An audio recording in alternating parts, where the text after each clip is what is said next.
When you raise your hand and look at the soft line running across your palm, let yourself imagine, just for a breath, that this line isn't only connecting the joints of your fingers.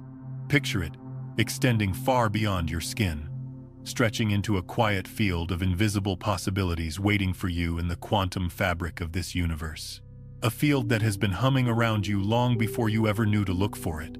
There is something profoundly intimate in realizing that nothing in this universe has ever been truly separate. Quantum entanglement tells us that two particles, once connected, remain inseparably linked no matter how far they drift across rooms, across continents, even across galaxies. Yet this isn't just a scientific curiosity. It echoes moments in your own life, the times you felt someone's sorrow before they said a word. The instant you sensed a shift in a loved one's heart, even when they were miles away. Science might call it coherence or resonance, but in the quiet truth of lived experience, it feels more like an invisible thread, subtle, steady, undeniable, reminding you that you belong to a field far larger than the identity written on your driver's license. And then, there is something even more mysterious, the observer effect. Physicists discovered that the simple act of observing changes the behavior of particles. Just watching them makes them shift.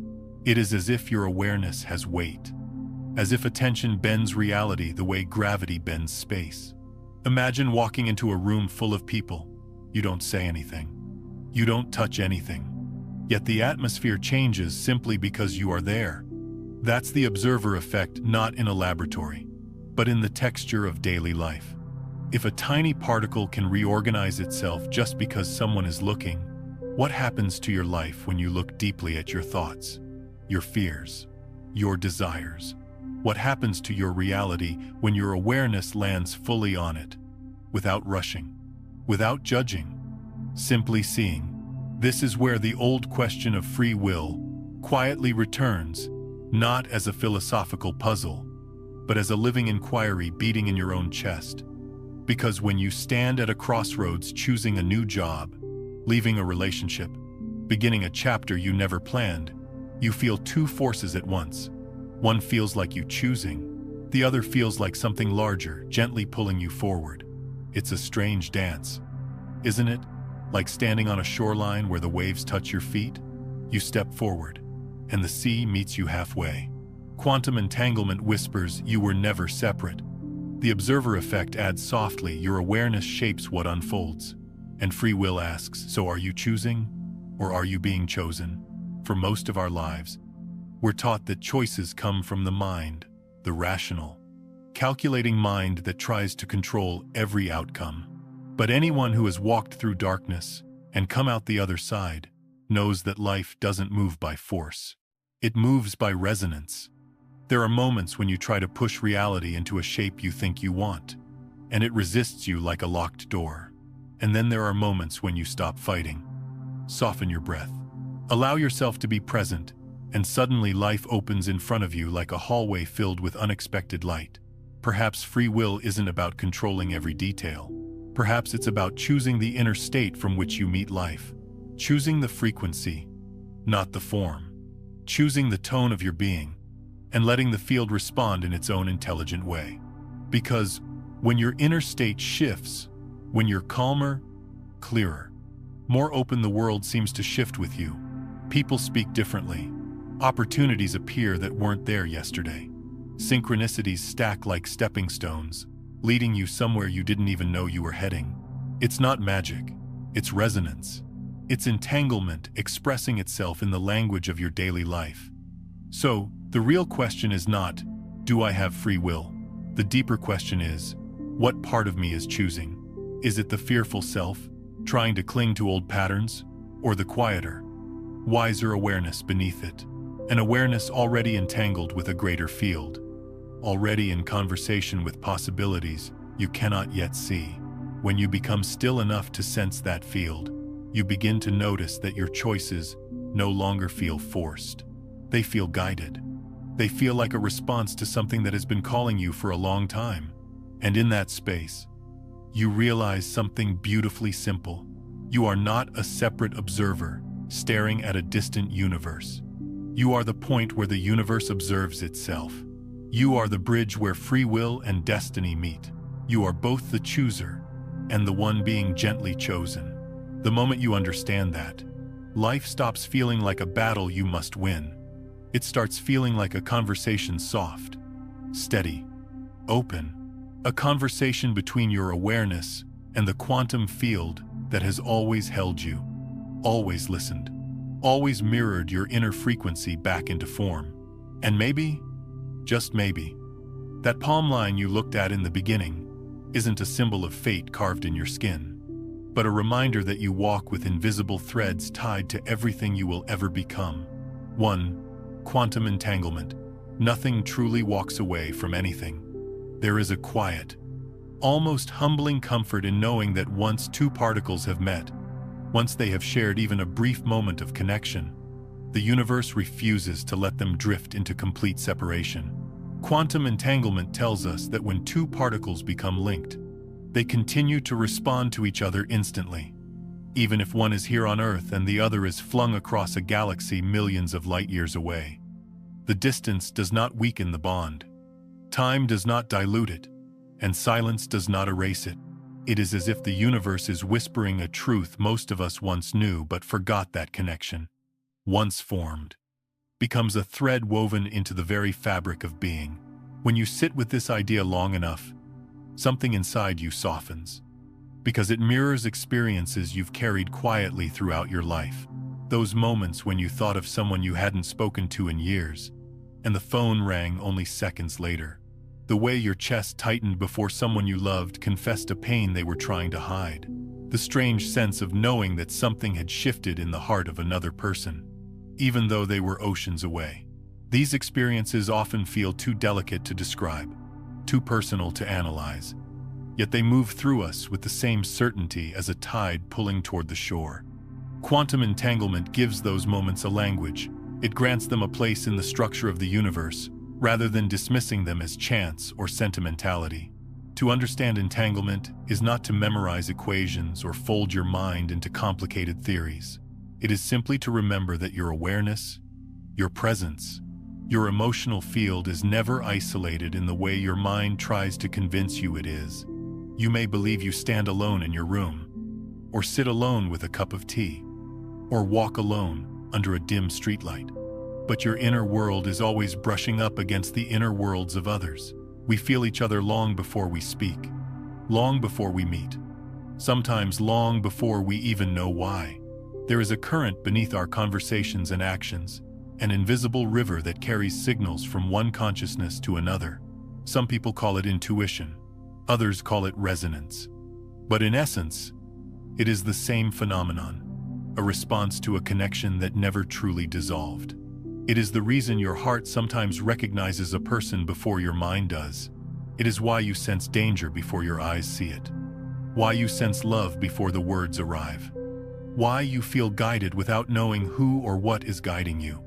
Entanglement is not restricted to subatomic particles. It shows up in the way grief spreads through a family like a ripple, or the way joy bursts like sunlight through an entire room because one person decided to laugh from their belly. It shows up in the way two friends, separated for years, fall back into conversation as though only minutes had passed, because something deeper than memory has held them close all that time. Even the quiet synchronicities, the repeated numbers, the chance encounters, the perfectly timed events carry the fingerprints of connection. They are reminders that your life does not unfold in isolation. It moves in dialogue with something vaster, something that listens to your inner frequency and responds to it in subtle ways. Some people look at synchronicities and see coincidences. Others look at them and recognize a pattern too coherent to ignore. But the truth is less dramatic and more tender when your inner world shifts. Everything entangled with you shifts along with it, and life begins rearranging itself to meet the new tone you are carrying. And maybe that's why the most meaningful changes in your life did not come from force or stubborn effort. They came when something inside you clicked into place. When you surrendered to fear. When you softened instead of resisting. When you finally allowed yourself to listen. In those quiet openings, something in the field around you responded as if it had been waiting for your permission to move. When you understand entanglement not as a scientific abstraction but as a lived reality, you start to notice that every experience, every emotion, every thought is part of a larger network of influence. You notice how your agitation spreads into a room just as easily as your calm. You notice how the presence of one peaceful person can transform the energy of an entire gathering, and you begin to understand why healing yourself is never just a personal act. It ripples outward, touching the people connected to you in ways you may never fully see. Nothing in this universe truly walks away from anything it has once touched. The connections you've formed do not dissolve. They simply move into quieter dimensions of your awareness. Still alive, still resonant, still shaping the invisible architecture of your life. And as you walk through your days, you carry with you a web of relationships that exist far beyond physical proximity or spoken language. You carry the echoes of the people you've loved, the lessons from those who hurt you, the strength from those who believed in you, the tenderness from those who saw you clearly. Quantum entanglement is not a theory hanging in the air. It is the story of your life, written in the invisible fibers of connection that have guided you, shaped you, and continue to accompany you. No matter how far you think you've traveled, it reminds you that separation is only an illusion the mind creates, and that underneath all the noise, you are moving through a universe that has never once let go of you. 2. When you vibrate, you send a signal through the field.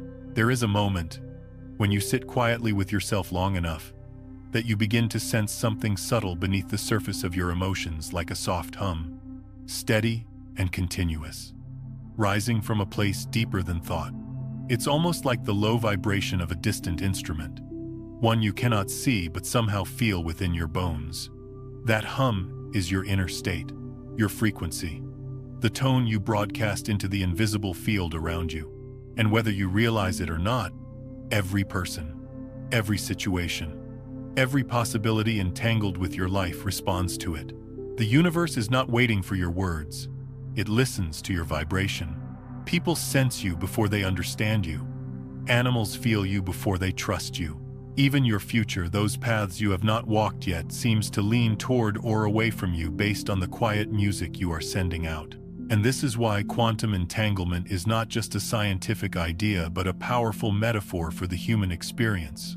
Once you accept that everything is connected, you begin to understand that every emotion, every thought, every intention is a small signal traveling across that web of connection.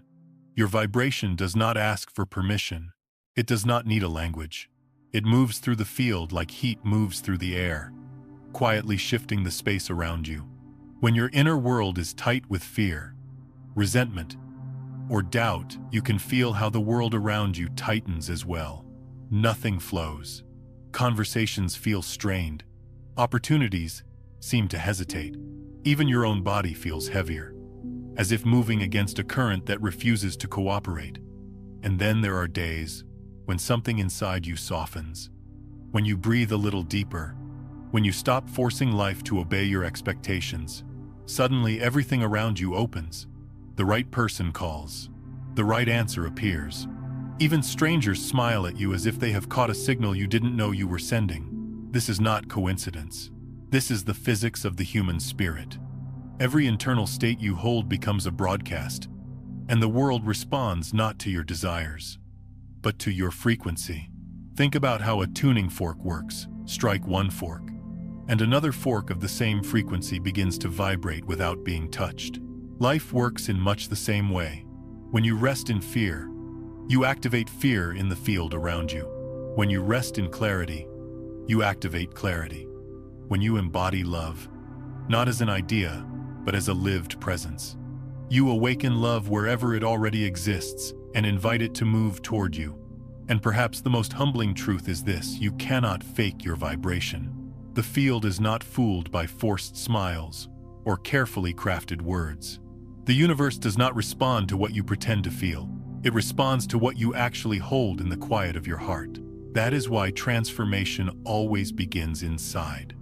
You cannot manipulate the field into giving you what you want, but you can shift your inner state until you become a match for what you are seeking. When you do that, life does not resist you. It meets you. There were times in my own life when I believed that change required effort, discipline, or heroic willpower. I tried to bend my circumstances into the shape I wanted, only to find that the harder I pushed, the more the world pushed back. It was like trying to force a river to reverse its flow with my bare hands. But the moment, almost a quiet revelation, came when I learned to change my inner state first. Instead of insisting the world adjust to me, I learned to adjust my vibration, and the world rearranged itself without resistance. People responded differently. Challenges felt lighter. Doors opened without knocking. It was as if life had been waiting for me to tune myself to the frequency where things could finally harmonize. Every feeling you carry sends a signal, even the ones you think are hidden. When you are anxious, your thoughts run ahead of you, coloring every interaction with worry. When you are angry, the world feels sharp, and even small inconveniences cut deeply. When you are hopeful, the same world feels wide, spacious, full of promise. The landscape outside doesn't change, your vibration does, and the field moves accordingly. You have seen this in your relationships too. A single person at peace can calm an entire room, not through their words but through the quality of their presence. And a single person consumed by fear can stir chaos in a space that was peaceful moments before. Such is the power of vibration. It is contagious, influential, and deeply entangled with the emotional field of everyone around you. But here is the part we often forget. Your vibration is not something you must control with force. You don't shift your energy by demanding your mind to think positive. You shift it the way a tree shifts with the wind, not by holding rigidly, but by allowing. When you stop resisting your own emotions, when you stop arguing with life, when you stop gripping the steering wheel of every outcome, something inside relaxes. And in that relaxation, your vibration rises naturally, quietly, like water settling into its true level. Your frequency is not created by effort. It is revealed by presence. When you are present, even for a moment, you stop leaking energy into regrets of the past or fantasies of the future. You come home to yourself. You inhabit your own body with honesty and softness. You breathe. You feel. You allow. And as you do, your entire field shifts. You begin to send a different signal, not one of fear, but one of coherence. Not one of fragmentation, but one of integration. Not one of desperation, but one of trust. This signal travels. It reaches people you have never met. It calls opportunities you have not yet seen. It opens paths your rational mind could never plan. Your vibration is your participation in the universe. It is your way of speaking to a field that listens not to your words, but to the quality of your being.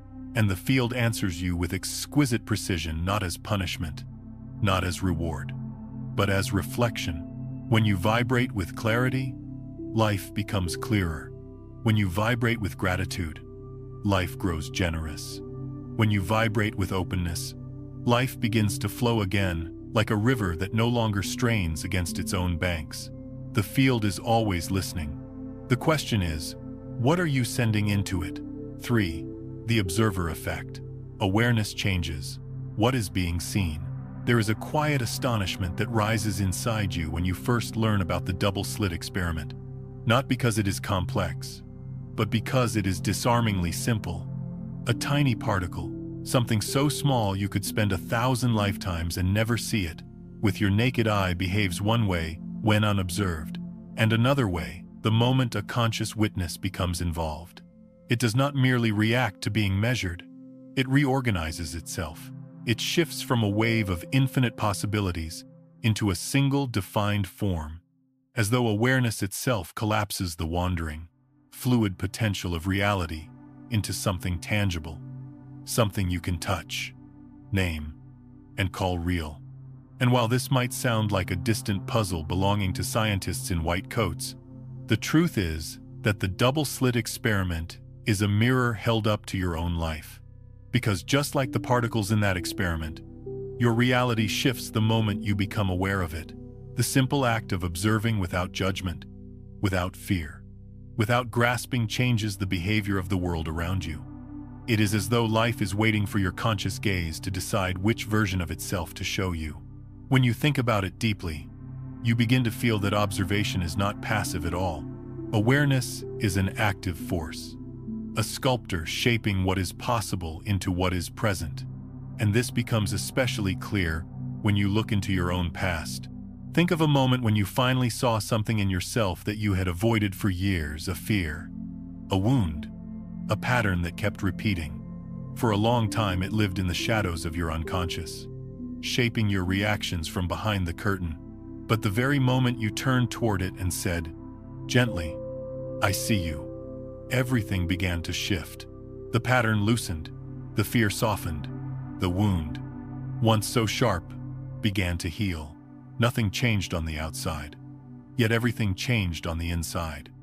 And the outer world followed. That is the observer effect at the level of the human heart. Just as a particle moves from wave to form when seen, the unseen parts of your life move into clarity the moment your awareness rests on them. Awareness is the light that changes the room simply by entering it. It does not argue with the darkness. It does not need to fight. It just shines, and things become different. And perhaps this is why so many of us spend years trapped in the same cycles. Not because life is cruel, but because we have not yet looked deeply enough at what is happening within us. We look outward, trying to change circumstances, people, or outcomes, believing that if the world adjusts, our suffering will dissolve. But everything unobserved inside us continues to dictate our reality. Our fears shape our choices. Our insecurities color our relationships. Our old wounds filter the way we interpret every word spoken to us. And like the particle that behaves chaotically until observed, our lives keep looping in unpredictable patterns until the moment we pay attention. Awareness stabilizes reality. Awareness brings coherence. Awareness turns chaos into form. There were seasons in my own life when I blamed everything outside of me for my inner unrest. I tried to rearrange circumstances with force, the way someone might try to push fog into a neat shape. But the fog kept slipping through my fingers because I had not yet turned toward the turbulence inside me. The moment I began observing my internal world gently, honestly, without trying to fix it, the external world shifted. Not because I fought it, but because I saw myself clearly for the first time, like a particle aligning under the gaze of consciousness. Life aligned itself around my clarity. And this is why the observer effect is not a cold scientific principle but a living reminder of how intimately linked your inner and outer worlds are. When you observe something internally, an emotion, a desire, a resistance, you bring it into definition. Before that, it is a wave, undefined, influencing you from the shadows. But once seen, it becomes a form you can understand, work with, and eventually release. Your awareness, then, is not a small thing. It is not fragile or decorative. It is creative. It is powerful. It is the force that collapses possibility into manifestation. When you look at your life with clarity, you begin to participate in forming the next moment, instead of reacting to what you think fate has handed you. And the beauty of this is that you do not need to strain or push to make your life change. You simply need to see. Awareness is the catalyst. Presence is the architect. Think about the way a person changes when they finally see their worth. Nothing physically new is added to them. They do not suddenly acquire new talents or receive some divine makeover.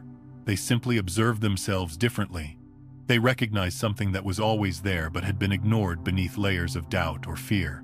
And as they observe themselves with compassion, the world begins to treat them differently too, as though it were waiting for them to see what was always true. Observation is transformative not because it forces life to change, but because it invites life to reveal a different version of itself, one aligned with the vibration of your conscious attention.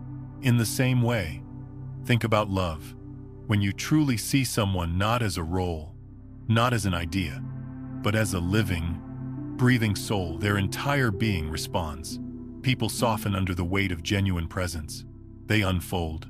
They come alive. They become more themselves. Your awareness becomes a blessing they can feel, even if no words are exchanged. The observer effect is not something happening out there in quantum mechanics.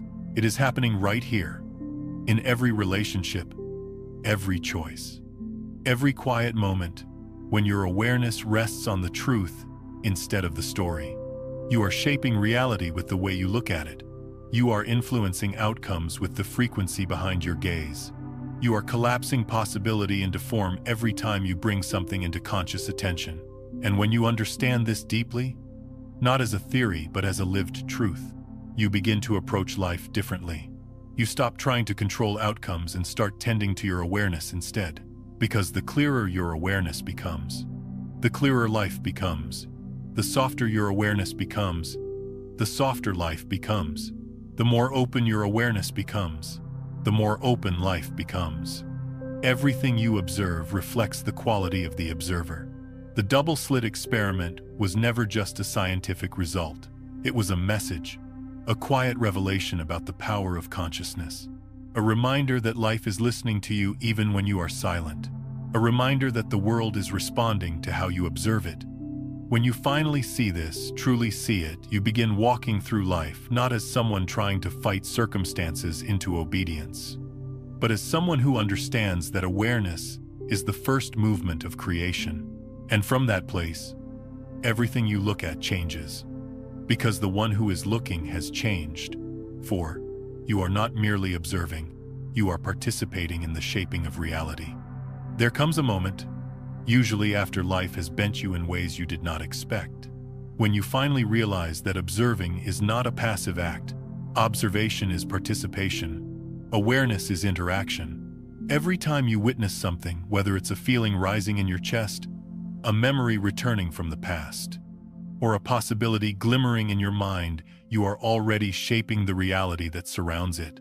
You are not a distant spectator standing on the shore watching the waves roll in. You are the tide. You are the current beneath the surface. When scientists first discovered that particles behave differently when observed, many assumed the change was mechanical, as though the instruments interfered with the experiment.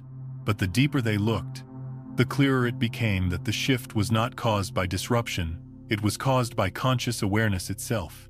A particle reorganized not because something touched it, but because something witnessed it. In other words, the universe responds to being seen. And once you let this truth settle into your bones, you begin to understand that your own life is no different. A witness is never neutral. Every time you look at yourself with judgment, you reinforce the version of yourself that you fear becomes true. Every time you look at your life with resentment, you deepen the grooves of suffering you want to escape. But when you observe with compassion, something in the field around you rearranges. When you witness your own pain without trying to crush it or hide it, the pain loosens. When you hold a belief with sincerity gently, without forcing it, begins to take form in the outer world, the way a seed naturally becomes a tree under the right conditions.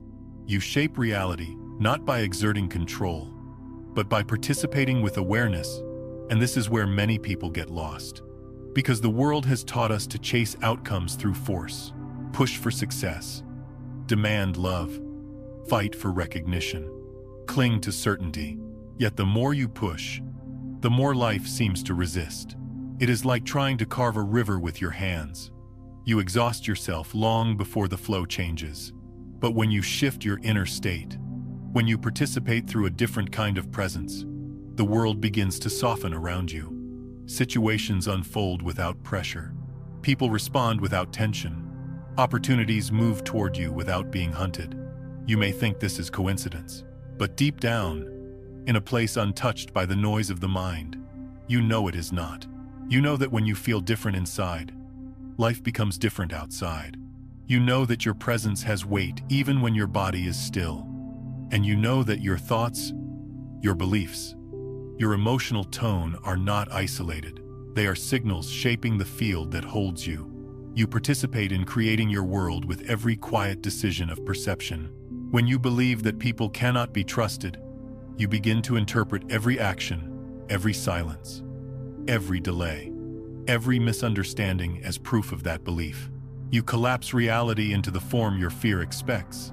But when you believe that kindness exists, not because you are naive, but because you have seen the truth of your own heart, then suddenly you notice gestures you previously overlooked. You see softness where you once saw threat. You recognize connection where you once felt alone. This shift does not happen because the world suddenly changed into a better version overnight. It happens because you observed it differently, and the universe met you there. In a sense, life is always offering you multiple versions of itself, multiple interpretations, multiple timelines running side by side like uncollapsed waves. Your awareness decides which one crystallizes in front of you. That is the power of participation.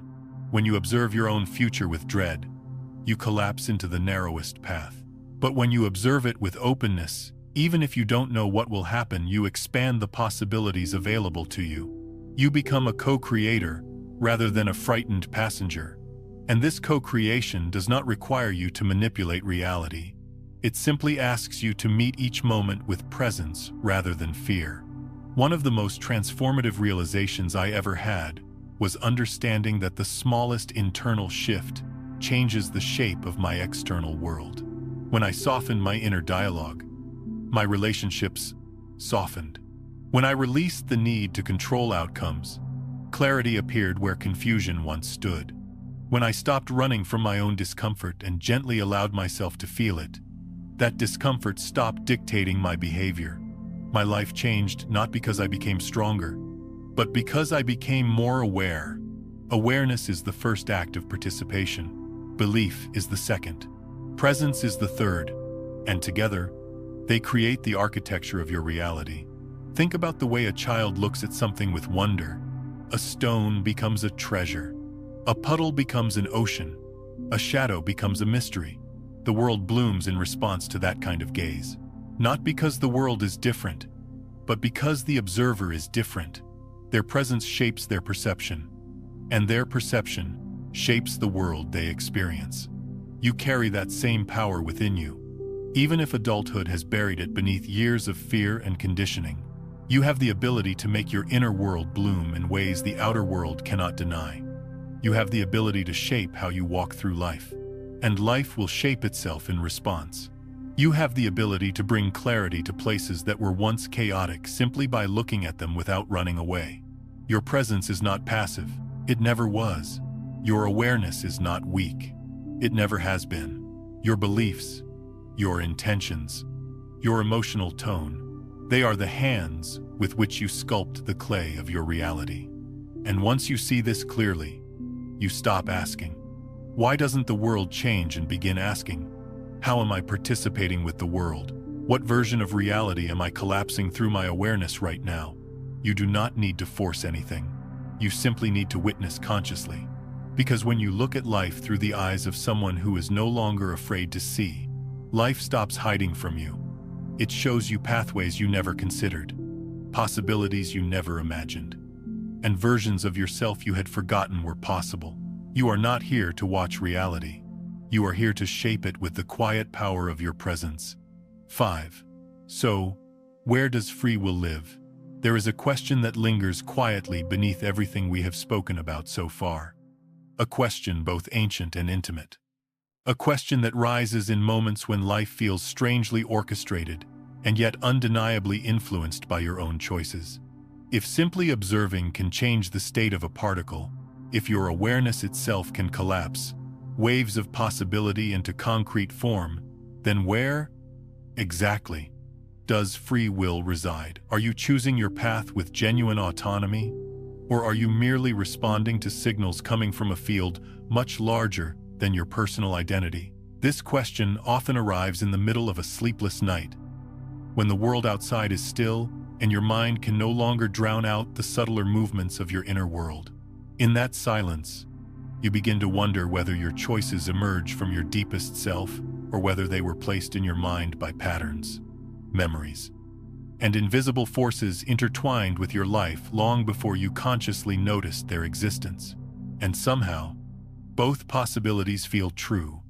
To explore free will, you must first understand that there are layers within you, layers of consciousness, layers of conditioning, layers of intuition.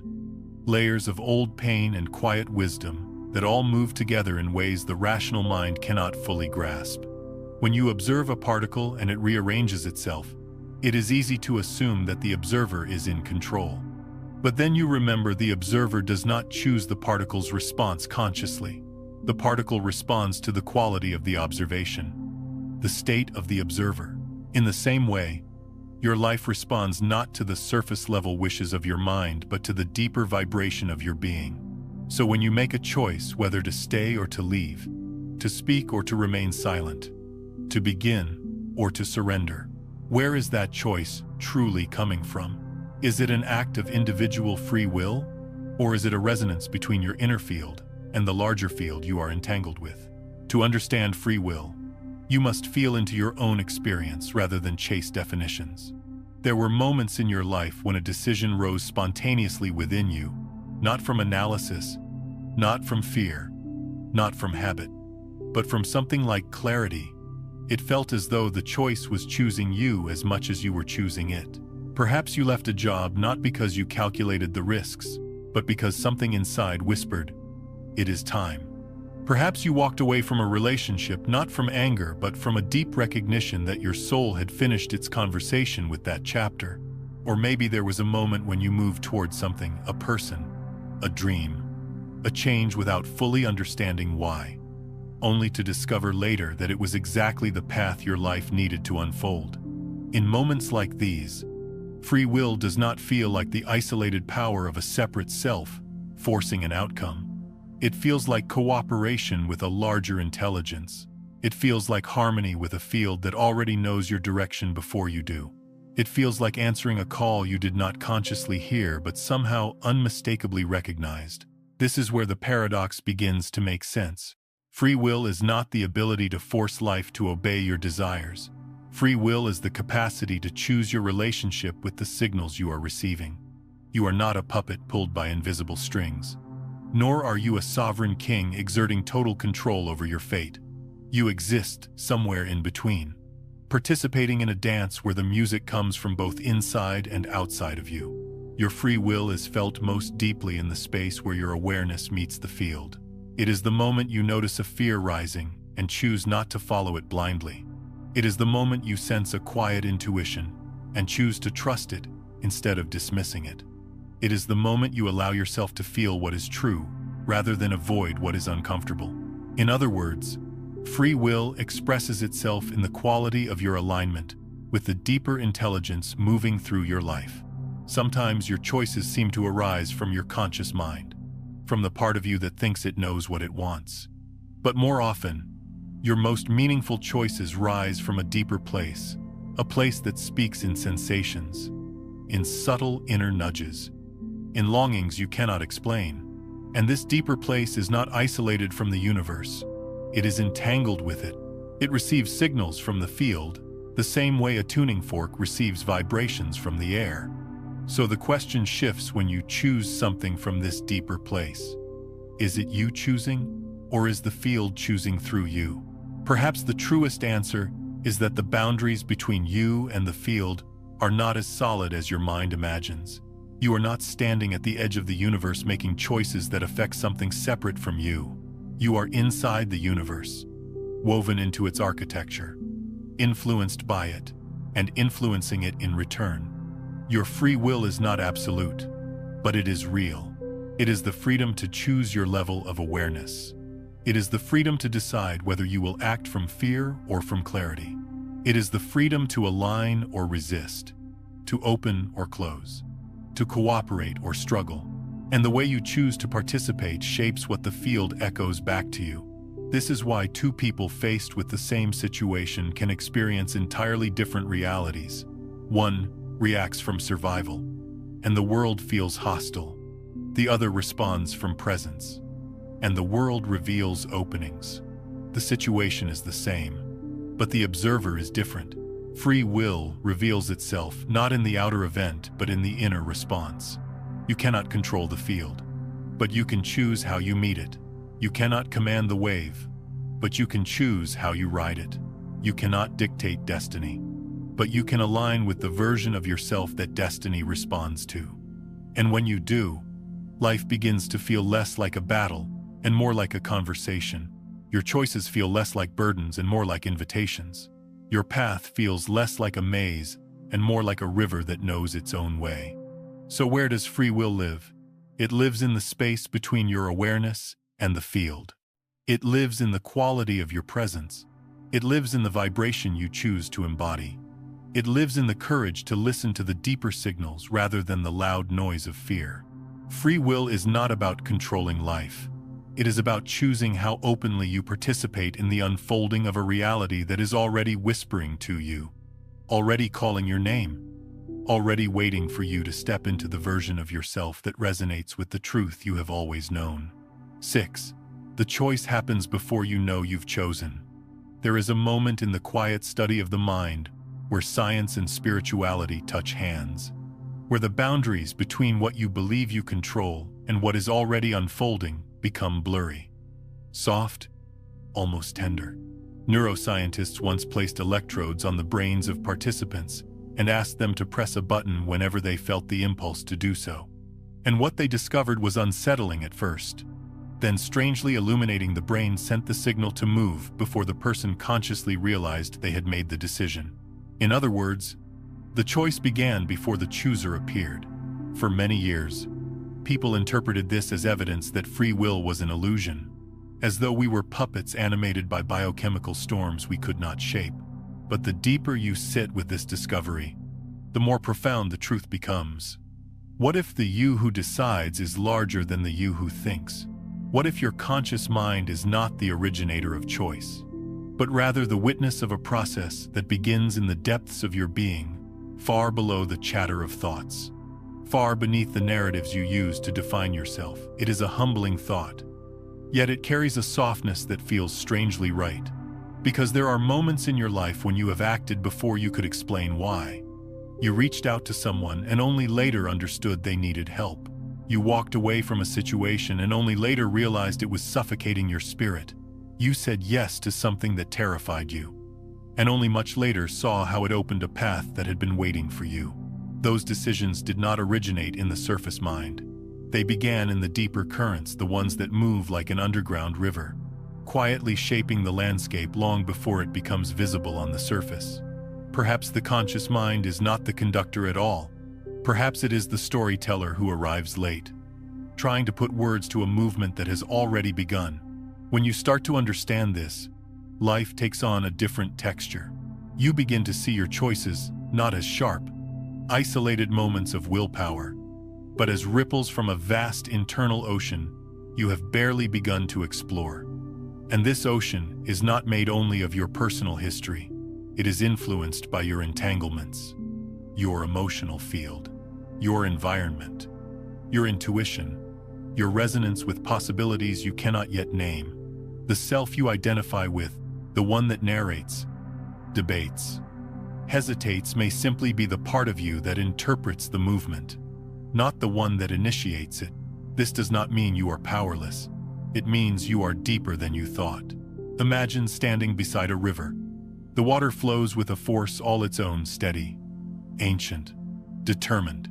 You can step into it, resist it, swim with it, or simply watch it. But you did not create its flow. It was moving long before you arrived. And yet, your relationship with the river matters. Whether you surrender to its rhythm or fight against it changes your entire experience of being carried downstream. In much the same way, the deeper layers of your mind, your emotional body, your energetic field are always generating impulses, movements, signals. These signals shape your choices before your conscious awareness catches up, and your conscious mind, rather than being the captain steering the ship, is more like the lighthouse observing which direction the ship is drifting toward. When you understand this, the metaphor becomes clear. You are not the one pushing the river of your life. You are the one waking up to its direction. But here is the part that brings peace. Instead of fear, you influence the river not by force, but by tuning your inner state. Your deeper mind responds to your vibration. Your impulses arise from your emotional tone. Your decisions begin not from logic, but from alignment, coherence, and the level of presence you embody. This means the choices that appear before your conscious mind are shaped by the frequency you live in. If you carry fear, your unconscious decisions will bend toward protection. If you carry resentment, your choices will bend toward conflict. If you carry openness, your choices will bend toward connection. If you carry trust, your choices will bend toward expansion. So the real question becomes, where does your vibration begin? What tone does your being emit when you are not pretending, not performing, not running? What does your deeper mind choose when you are quiet enough to hear it? For years, I believed that my conscious mind was responsible for steering the course of my life. I fought, I planned, I resisted, I forced outcomes with sheer mental effort. But the more I tried to dominate life, the more life slipped through my fingers.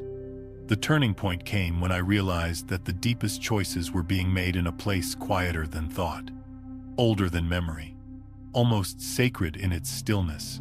The choices I made from that place felt effortless. They felt like stepping stones suddenly appearing under my feet. They felt like the river carrying me, not drowning me.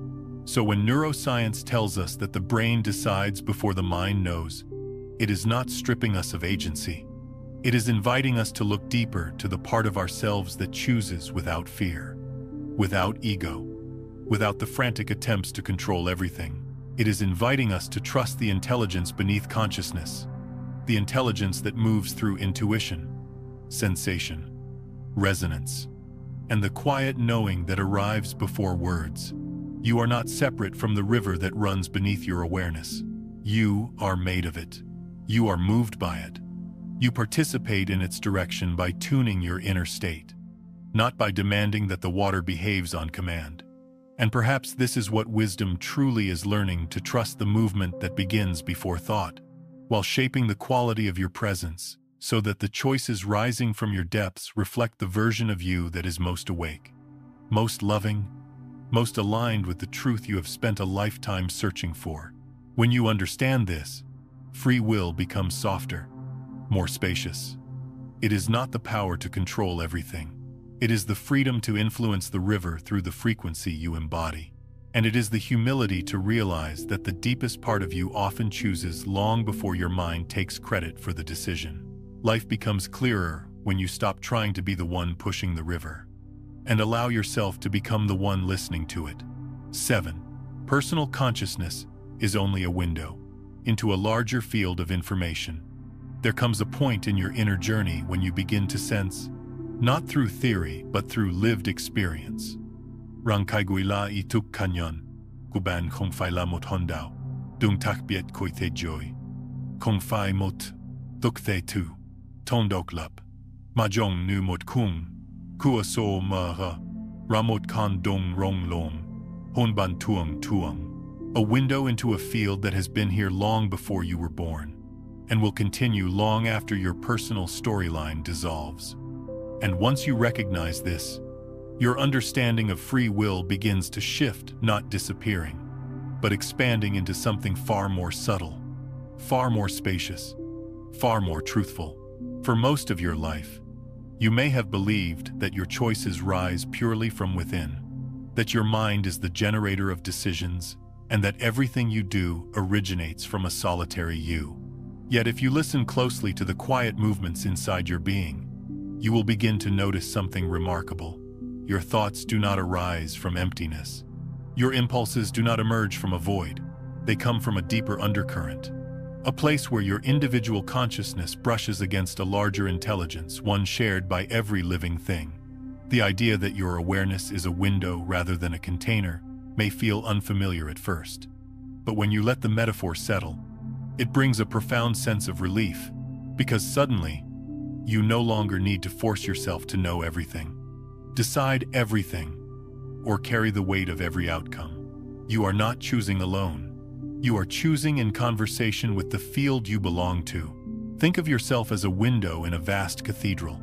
The light that passes through you is shaped by your angle, your clarity, your unique texture, but the light itself does not originate from you. It flows through you from a source far beyond your individual frame. Your role is not to create the light. Your role is to allow it, shape it, interpret it. And in this way, free will becomes not an act of force, but an act of alignment, aligning your window so the field can speak more clearly through you. When you tune into this idea, you begin to understand why some choices feel strangely guided, as though a part of you that is older than your memories is steering you gently forward. You begin to recognize that what you call intuition is often a moment when the window opens wider, allowing the field to speak directly through your awareness. And what you call bad decisions are oftentimes when the window was clouded with fear, trauma, or old patterns that block the deeper intelligence from passing through. You are not separate from the field. You are an expression of it. You are not an isolated chooser. You are a participant in a shared movement. Your choices are not singular events. They are interactions, responses, echoes, harmonics within an interconnected web that includes your past, your ancestry, your environment, your relationships, your emotions, your collective unconscious, and the subtle quantum threads binding everything. This is not meant to diminish your agency. It is meant to expand it, because when you understand that your consciousness is connected to a larger informational field, you stop trying to force choices through the narrow doorway of the thinking mind. You begin to trust the signals rising from deeper places. You realize that the wisdom guiding you is not limited to your intellect. It is woven into the very fabric of the universe you inhabit. Carl Jung called this the collective unconscious, a reservoir of shared symbols, instincts, and patterns that all humans draw from. Quantum physicists describe something similar in the unified field, where information is not localized but distributed across space-time. Mystics speak of oneness, of the divine intelligence permeating all things. Different languages, same truth. Your personal consciousness is not the author of your life. It is the doorway through which a greater intelligence expresses itself. And the more present you are, the clearer the window becomes. When you quiet the noise of fear, the field speaks. When you soften the rigidity of ego, the field guides. When you stop gripping the illusion of control, the field flows through you naturally, like wind moving through an open room. Your free will expands not by taking on more responsibility, but by participating more honestly with what life is whispering through you. Consider a moment when you felt pulled toward a certain choice. Perhaps you met someone who changed your direction, or you stumbled into an opportunity at the exact moment you were ready for it, or you felt an inexplicable urge to walk away from something that no longer nurtured your growth. These moments often feel like destiny, but not destiny imposed from outside. They feel like something inside you responding to something outside you, both moving toward each other in a kind of elegant choreography. This is the interaction between your consciousness and the larger field. It is not force. It is resonance, free will. In this expanded understanding becomes the ability to choose how open your window is. When you live trapped in fear, your window tightens. When you cling to rigid beliefs, the light becomes distorted. When you ignore your emotions, the field becomes difficult to read. But when you open, when you breathe, when you allow yourself to feel without collapsing into the feeling, the window widens. Clarity increases. Choices feel less confusing. You sense the subtle currents guiding you, and you respond with less resistance. You are not choosing your path alone, but you are responsible for the clarity through which you perceive it. You are not the creator of the field, but you participate in shaping how it interacts with you. You are not the one deciding every detail, but you are the one deciding how consciously you meet each moment. And in that meeting, in the quality of your awareness, your free will becomes most powerful. The most awakened choices in your life will never come from the pressure of the mind. They arise from the alignment of your whole being with the deeper intelligence beneath it. And once you realize that your consciousness is a window into an infinite field of information, you no longer fear the uncertainty of the future. You trust the connection. You trust the guidance woven through your intuition. You trust the pull of truth when it rises like a quiet tide inside your chest. Your free will does not disappear. It becomes something more honest, more graceful, more aligned with the reality that you do not exist in isolation, but in relationship with everything that exists, everything that has been, everything that is still becoming. When you live from this understanding, you stop trying to force life into shape. You listen, you soften, you open, and through that opening, the field begins to speak through you with a clarity that feels like peace. 8. When you change your inner state, the field changes the way it responds to you. There is a moment, usually quiet, often unexpected, when you begin to realize that life is not responding to your wishes, your words, or even your plans. It is responding to your state, to the quality of your presence, to the frequency you carry when no one is watching, when you are not performing, when your guard finally drops and your being speaks more honestly than your voice ever could. And this is where free will reveals its truest form, not as the power to command every detail of reality, but as the freedom to choose your frequency, the freedom to tune your inner world, the freedom to become the kind of presence the field knows how to respond to. Most people imagine free will as absolute control, a kind of mental steering wheel that can twist fate into any direction through sheer force of intention. But if life truly worked that way, you would have already bent your story into perfection long ago. Instead, what you have discovered over the years is that intention without alignment is hollow. Effort without coherence is exhausting. Forcing outcomes without transforming your inner world only deepens your suffering. True freedom is quieter. It does not shout. It does not pressure. It does not demand. True freedom whispers, choose your inner state, and the rest will follow. When you shift your inner state even slightly, the field reorganizes in response. It is as though the universe is not listening to your words but to your vibration, not to your desires but to your coherence, not to the mask you show the world but to the energy beneath it. And the moment your inner frequency changes, life begins to reveal different possibilities, different timelines, different outcomes that had been invisible moments earlier. Think about a time when you woke up with a heavy heart. The world felt dim, even the sunlight seemed dull. Conversations were strained. Small inconveniences felt sharp. It was as though reality itself had turned rigid. But nothing outside had objectively changed. What changed was the lens through which you were meeting the world. Your inner state had shifted, and the field responded accordingly, echoing your internal turbulence back at you. Now recall a day when, without any grand reason, you felt spacious inside, soft, open, grounded. Perhaps it happened after a long breath, or a moment of clarity, or simply because something inside you surrendered after resisting for too long. Suddenly the world felt different. People were kinder. Opportunities appeared naturally. The path ahead seemed lighter. Even chaos felt manageable, almost gentle. Again, nothing external had transformed. It was your state that shifted, and the field answered with a different kind of reflection. This is not imagination. This is resonance. When your frequency changes, the field reorganizes. When your state shifts, the possibilities that match your new frequency begin to move toward you, not because you forced them, but because you became the version of yourself they can interact with. Imagine two radios sitting in front of you. One is tuned to static. The other is tuned to a clear channel. You would never expect the static-filled radio to suddenly emit a clear signal without changing its frequency first. Yet in life, we often expect the world to deliver clarity, while we remain emotionally tuned to confusion. We want love while vibrating in fear.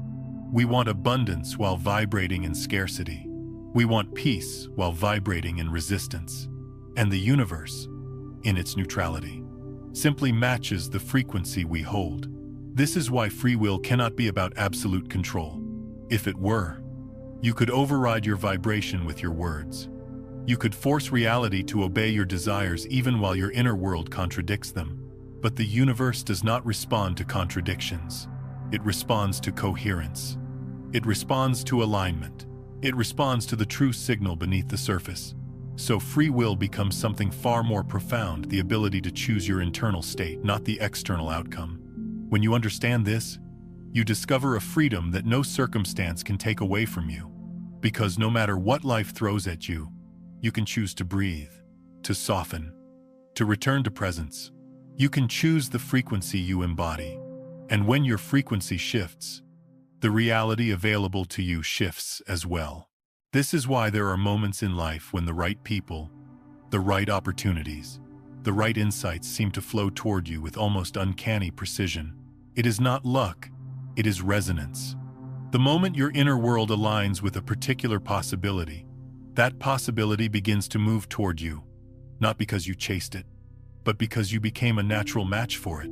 It is the same principle that makes two tuning forks vibrate together, or two hearts fall into rhythm in a quiet room. Life is relational. The field listens. The field echoes.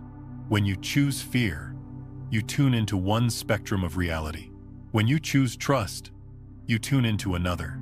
When you choose gratitude, the field reveals possibilities that cannot be seen from the frequency of resentment. When you choose presence, life stops feeling like something you must manage and begins to feel like something you can dance with. Your choices matter, but not in the rigid way you once believed. They matter because each choice adjusts the frequency of your being, and that frequency determines what becomes available to you. You do not attract possibilities through force. You attract them through resonance. You do not create your reality through willpower. You create it through the state you are willing to inhabit. There is a profound simplicity in this truth, so simple that the mind often overlooks it, searching for something more complex, more dramatic, more intellectually satisfying. But the heart understands. The body understands. The deeper layers of your consciousness understand that life is not a puzzle to solve but a field to harmonize with. When you shift your inner world, the outer world shifts with it. Not instantly, not magically, but inevitably, because the field is always responding. It mirrors your tone. It listens to your coherence. It moves in rhythm with your state. And when you understand this, you stop trying to bend reality into submission. You tend to your inner frequency instead. You choose openness over fear. You choose softness over resistance. You choose presence over panic. Because you know that every state you choose is not just an emotion, it is a signal. And the universe, with exquisite precision, will answer that signal with the possibilities that belong to it. 9. So are you choosing, or being chosen? The answer: both. There comes a point in this journey somewhere between your longing for control and your surrender to something larger, when you begin to sense a truth that is neither purely spiritual nor purely scientific, but something in between, something more human, more intimate, more honest. You start to realize that life is not a one-way act of will, nor is it a predetermined script handed to you by the universe. Instead, it feels like a subtle dance, a conversation where both you and the field take turns leading. Sometimes you step forward, sometimes the field steps toward you, and at your most awake, the distinction dissolves. Because you and the field are moving in harmony, choosing each other in the same breath. This is what co-creation truly means, not as a slogan, not as a mystical promise, but as a lived experience that becomes clearer each time you pay attention to the currents shaping your life. Because you do choose. You choose through the frequency you embody, through the emotional tone you carry, through the story you tell yourself as you move through the world. And the field responds, not mechanically but intelligently, reflecting that frequency back to you in the form of circumstances, people, opportunities, and even challenges designed to help you align more deeply with who you are becoming. You are not a puppet, nor a passive observer. You are a participant, a tuning fork vibrating in a vast orchestra of possibility. But here is the part that brings humility: the field chooses you back. It chooses which possibilities appear, which paths open, which moments unfold, based on the resonance you offer.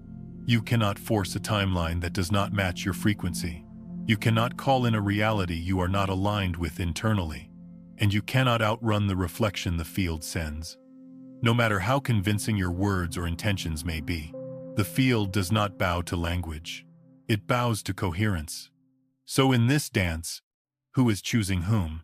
The deeper you go, the more the question dissolves. Because the truth is both simple and profoundly unsettling. There is no separation between the chooser and the chosen. You choose the frequency, your vibration, your openness, your willingness to be honest with yourself. The field chooses the form, the actual shape reality takes in response to that frequency.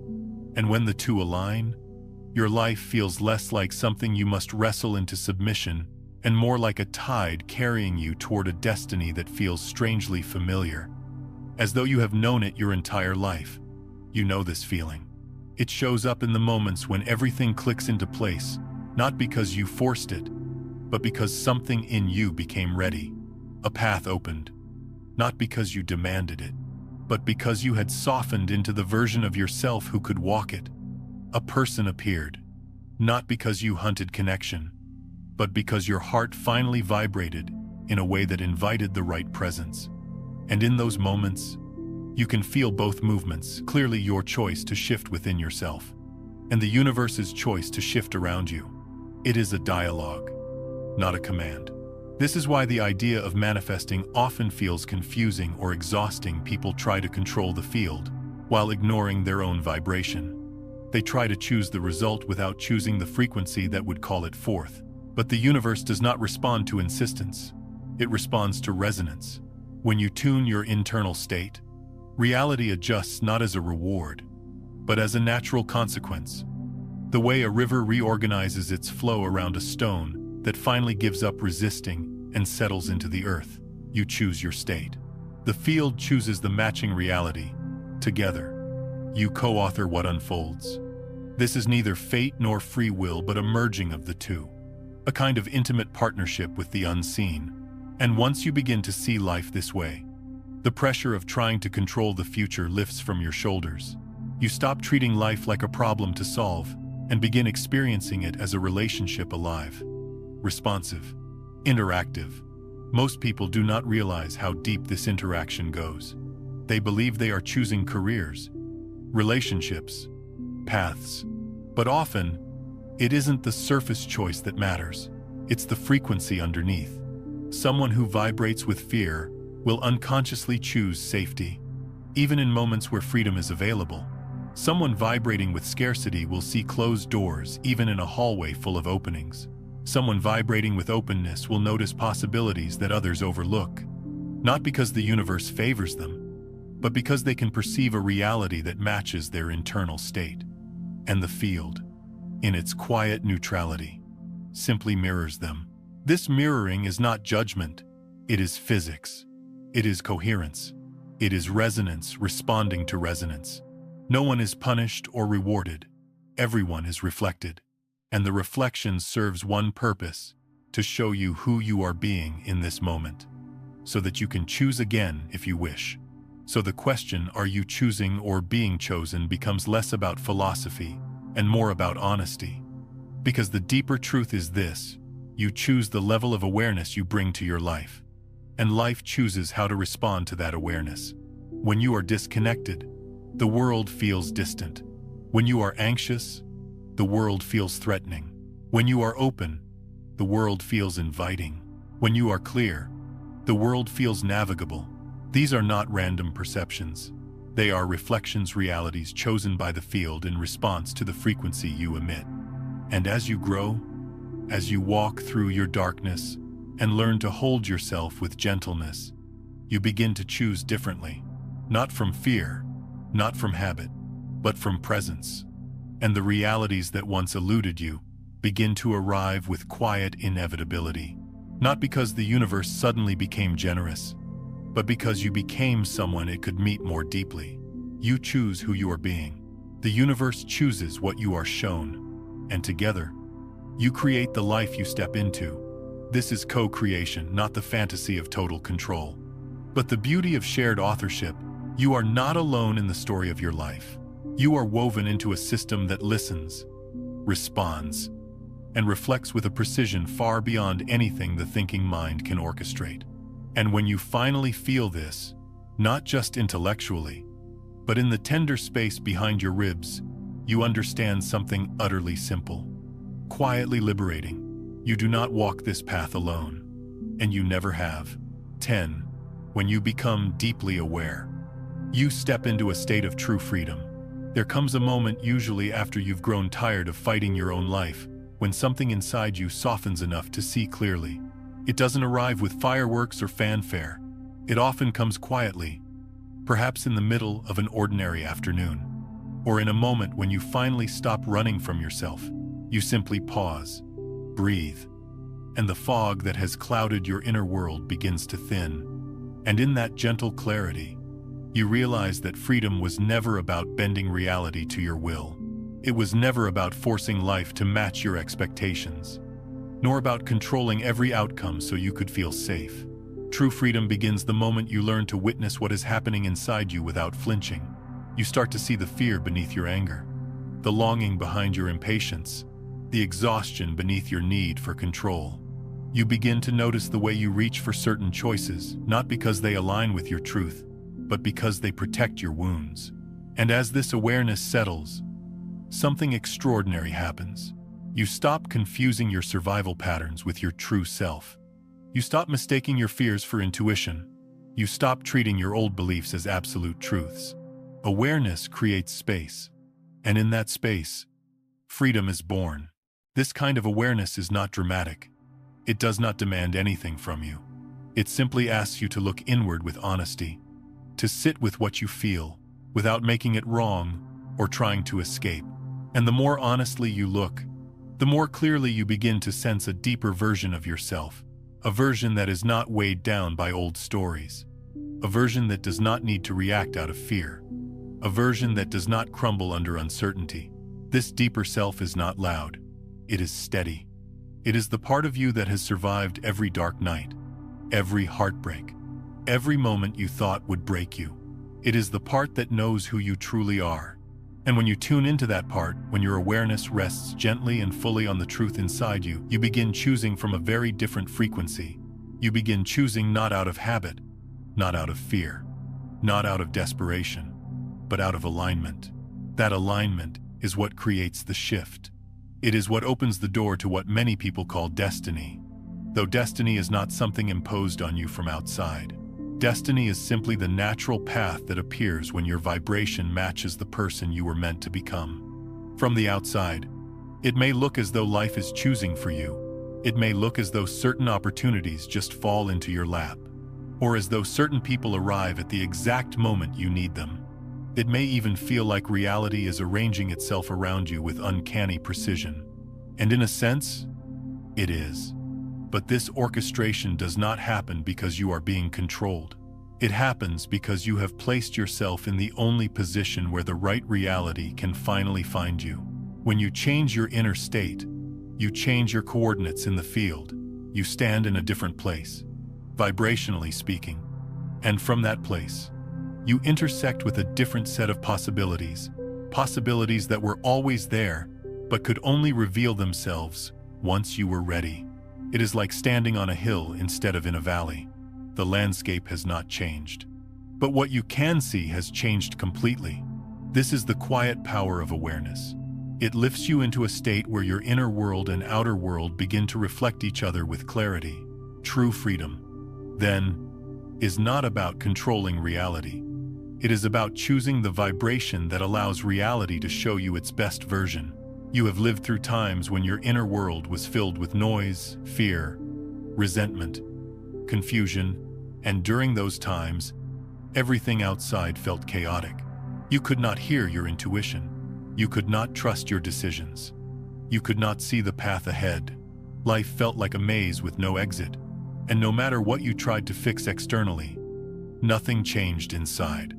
But you have also lived through moments, however brief, when you breathed deeply, let go of the tension in your chest, stopped arguing with reality, and allowed things to be as they were. In those moments, clarity returned. You saw options you hadn't noticed. You felt guided rather than lost. You acted from a place that felt grounded rather than anxious. That is the taste of true freedom, the freedom to respond from your highest awareness, not from your lowest survival instinct. It doesn't mean you control everything. It means you no longer need to. You no longer chase. You no longer force. You no longer negotiate with fear. You simply stand in the vibration of the version of you who already knows what to do. And the world begins to adjust around that presence. This is why the greatest teachers have always said that awakening is not about gaining power over the world, but about gaining clarity within yourself. When you become aware, truly aware, you stop trying to rearrange the furniture in the room and realize that the source of the dimness was simply the fact that you hadn't opened the windows. Awareness opens them. Awareness brings light back into places you once thought were destined to remain dark. And once the light comes in, you begin to understand something beautifully simple. Life is not happening to you. It is happening through you. The field is not pushing you into a predetermined script. It is responding to your state with precision, care, and coherence. When you align with your highest inner state, your most honest, grounded, loving self, you stand in the exact place where the right possibilities can find you.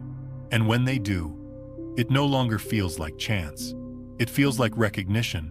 It feels like remembering. It feels like stepping into a version of reality that had been waiting patiently for you to grow into it. True freedom is the freedom to be fully aware. True freedom is the freedom to choose your vibration. True freedom is the freedom to stand so deeply in your truth that the world has no choice but to respond with its own truth. And when that happens, life stops feeling like a battlefield and begins to feel like a conversation between your awareness and the field, between your vibration and your destiny, between who you have been and who you are becoming. And in that conversation, you finally realize nothing was predetermined. Nothing was random. You were not being moved by life, nor were you moving it alone. You were dancing with it. And the moment you became aware, the dance finally made sense. When you become a conscious observer, reality becomes conscious with you.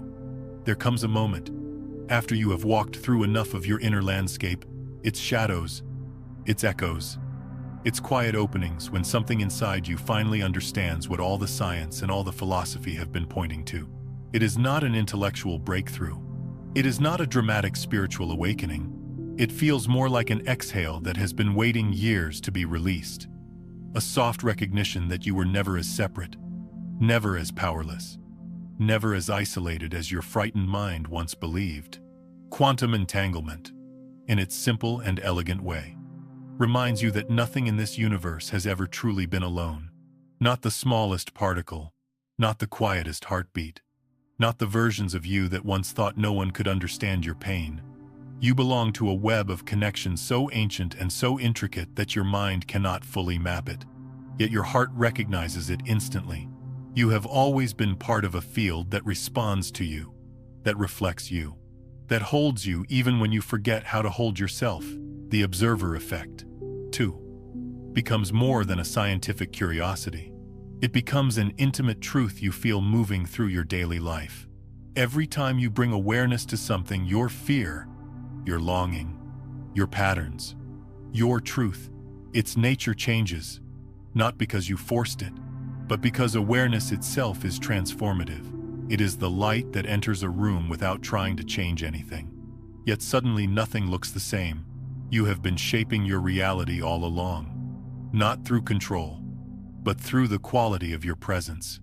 And free will, this idea that has confused philosophers for centuries, begins to unravel in a way that feels gentle rather than overwhelming. You start to see that freedom was never about forcing life to obey your desires.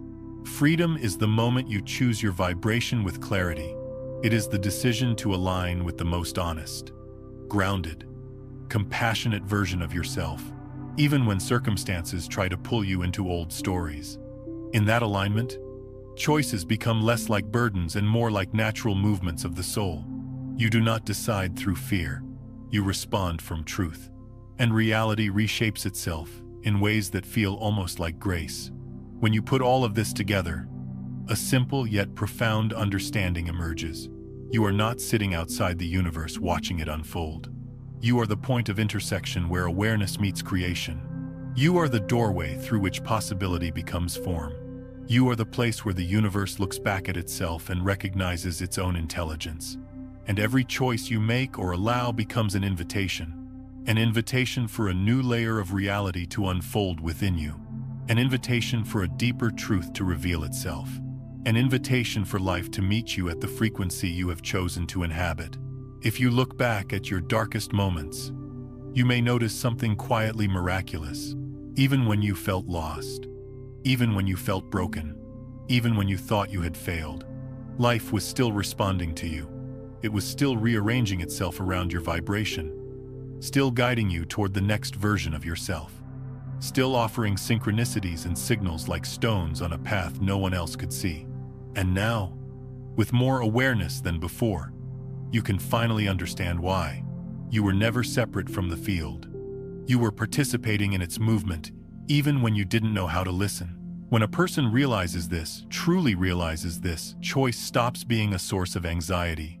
It stops being a battleground where the mind wrestles with the idea of fate.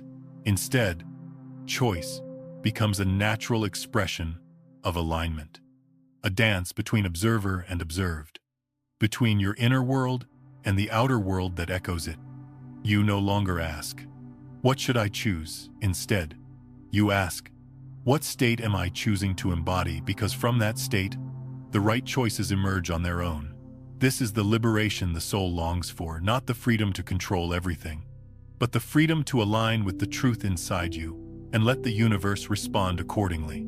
It is the quiet recognition that you do not walk alone, that consciousness is cooperative, that reality is relational.